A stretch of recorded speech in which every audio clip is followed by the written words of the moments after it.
सत्संग जी प्यार से कहिए धन निरंकार जी। आज का विषय है चिंता होना। तो आइए, चिंता होना स्वाभाविक है। समय आने पर चिंता सबको हो जाता है। समय आने पर चिंता सबको, बड़े बड़े ऋषि महर्षि, बड़े बड़े बुद्धिमान व्यक्ति, बड़े बड़े ज्ञानी महात्मा समय आने पर चिंतित हो गए हैं, दुखी हो गए हैं। तो आइए, राजा जनक जी की बात कहते हैं। राजा जनक जी ब्रह्मज्ञानी थे। ब्रह्मज्ञानी होते उनको विदेह कहा जाता था। राजा जनक जी को विदेह कहा जाता। उनको देह का भान नहीं था, शरीर का भान नहीं था, इसलिए उनको विदेही कहा जाता था। विदेही। ऐसे व्यक्ति को भी समय आने पर चिंता हो गया, दुख हो गया। सोचिए, समझने वाली बात है। तो आइए, जब माता सीता मैया का जब स्वयंवर रखा गया, उस वक्त बड़े बड़े योद्धा आए, बड़े बड़े बलवान आए, सारे धरती का, जगत का राजा आए, धनुष को आजमाए, लेकिन धनुष को किसी ने उठाया नहीं। इस बात को देख करके राजा जनक जी को चिंता हो गया, दुख हो गया कि अरे, बड़े बड़े राजा, बड़े बड़े प्रतापी बलवान भी धनुष को नहीं उठा पाए। मेरी सीता का शादी कैसे होगा, किससे होगा? इसीलिए उनके मुख से बात निकल गया। जब तकलीफ होता है ना, जब दुख होता है, तो मुंह से कुछ न कुछ शब्द निकलता ही है। तो जब तकलीफ हुआ, चिंता हुआ, तो उनके जुबान से यही बात निकला कि मैं ये जानता कि धरती वीरों से खाली है, तो मैं सीता का स्वयंवर रखता ही नहीं। तो इस बात को सुन करके लक्ष्मण महाराज ने खड़ा होकर के बोलने लगे, महाराज ऐसा बात क्यों बोल रहे हैं? मेरे गुरुदेव का आज्ञा हो तो धनुष क्या, मैं पूरे ब्रह्मांड को टुकड़ा टुकड़ा कर दूं।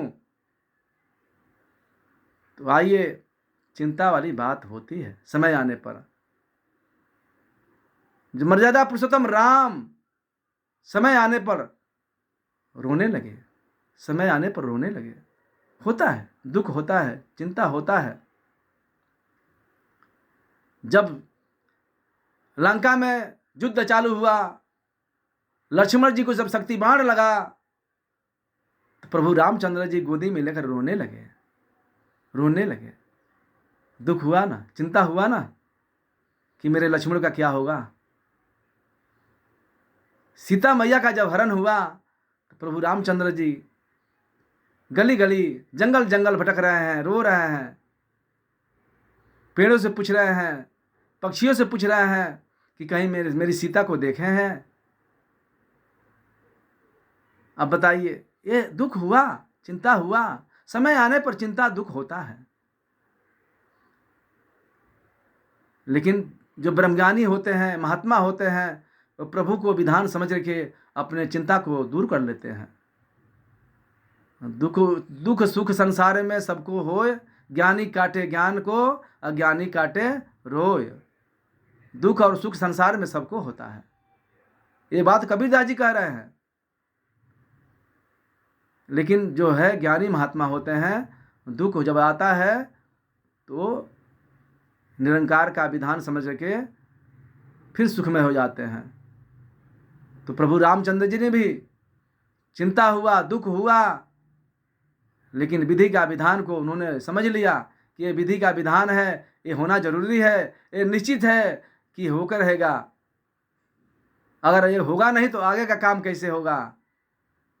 तो आइए, समय आने पर चिंता सबको होता है। ऐसे बड़े बड़े उदाहरण है कि समय आने पर आदमी को चिंता और दुख होता है। तो आइए, हम सद्गुरु की संदेश को अपने जीवन में अपनाएं तो हमेशा सुख में रहेंगे, हमेशा खुशहाल रहेंगे, चिंता से दूर रहेंगे। चिंता आके भी आएगी चिंता, ऐसी बातें चिंता नहीं आएगा। हम ब्रह्मज्ञानी हैं तो ठंडा नहीं लगेगा, ऐसी बात नहीं है। धूप नहीं लगेगा, भूख नहीं लगेगा, ऐसी बात नहीं है। हम ब्रह्मज्ञानी हैं तो क्या, भूख भी लगेगा, प्यास भी लगेगा, धूप भी लगेगा, ठंडा भी लगेगा, लेकिन प्रभु की इच्छा में रह करके अपने जीवन को गुजारना है। सब कुछ सहते हुए अपने जीवन को गुजारना है, प्रभु की रजा में रह करके, प्रभु की रजा में। तो आइए इन्हीं वचनों से दास क्षमा चाहेगा। प्यार से कहिए, धन निरंकार जी।